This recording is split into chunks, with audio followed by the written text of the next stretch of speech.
When I told you that oil prices just dropped sharply, not because the world is more stable, but because of something far more uncertain. At the same time, military strikes are intensifying, missiles are flying across borders, and conflicting statements are coming from the world leaders. On one side, Donald Trump claims peace talks with Iran are underway. On the other side, Tehran is calling those claims fake news. So, what is actually going on? Is this the beginning of peace or a dangerous escalation disguised as diplomacy? Today, we are breaking it all down. Why oil prices suddenly dropped? What is happening entirely in the region? Why both sides are telling completely different stories? And what it all means for the world. Let's get into it.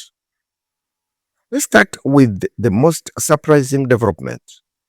Oil prices dropped by 11%, a massive move in global markets. Now, normally oil prices fall when supply increases, demand decreases, oil or geopolitical tensions ease. But here is the twist. Tensions are not easing. In fact, they are escalating. So why did prices drop? The answer lies in expectations. When Donald Trump announced a delay in potential attacks on Iranian power plants, markets reacted immediately.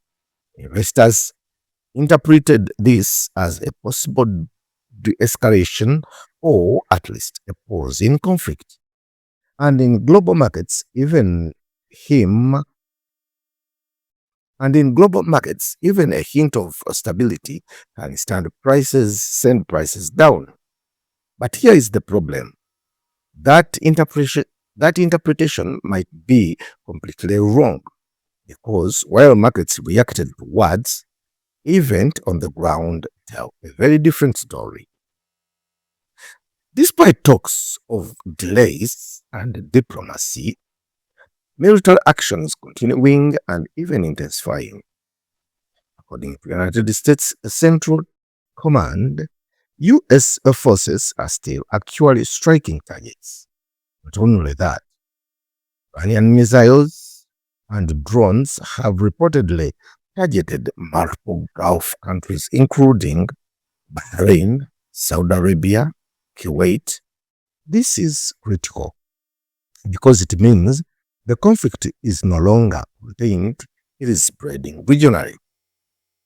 And then there is another major development. Israel warplanes have bombed parts of Beirut, particularly in the southern area.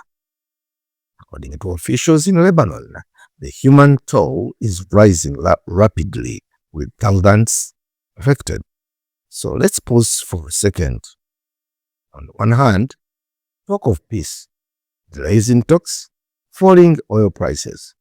On the other hand, active military strikes, missile attacks across borders, expanding conflict zones. These two realities don't match. And that leads us to the next question. Peace talks or fake news? Here is where things get even more complicated. Donald Trump has stated that discussions with Iran are ongoing. According to him, the goal is to determine whether a broader agreement can be reached.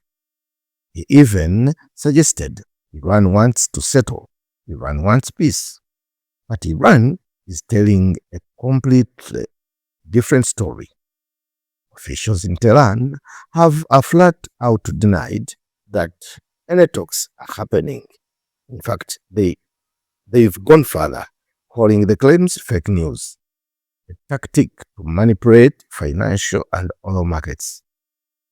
That is a serious accusation because if true, it suggests something much bigger than just miscommunication if it suggests that strategic messaging, physiological influence, economic signaling, and possible information warfare. Why would both sides say different things? So, why the contradiction? There are few possible explanations. Strategic signaling. Leaders sometimes make public statements to influence markets, shape global perception, pressure the opposing side. If markets believe peace is coming, oil prices drop, which can affect economies worldwide. Negotiations behind the scenes. If it is possible that informal or indirect talks are happening, but Iran doesn't want to publicly acknowledge them. Why? Because admitting talks could be seen as weakness domestically or politically. 3. Information warfare. In modern conflict, narratives are just as important as missiles. The sides may be trying to control the story, influence allies, shape public opinion. 4. Internal political pressure. Leaders often face pressure at home. Statements about peace or strength can be aimed more at domestic audiences than international ones. Global implications. This situation isn't just regional, it is global. Here is why. 1. Oil markets. Even a small disruption in the Middle East can spike prices, affect inflation, impact everyday costs worldwide. The recent drop might not least if tensions escalate further to risk of wider war. With multiple countries involved directly or indirectly, the risk of escalation is real, especially with attacks within Gulf nations. 3. Economic uncertainty. Markets have uncertainty, conflicting messages like we are at peace, we are still striking targets, creates volatility. 4. Geopolitical realignment. Countries may choose sides, strengthen allies, or shift strategies entirely. This could reshape global politics for years. So, what should we be paying attention to? Here is key signals. Are military strikes increasing or decreasing?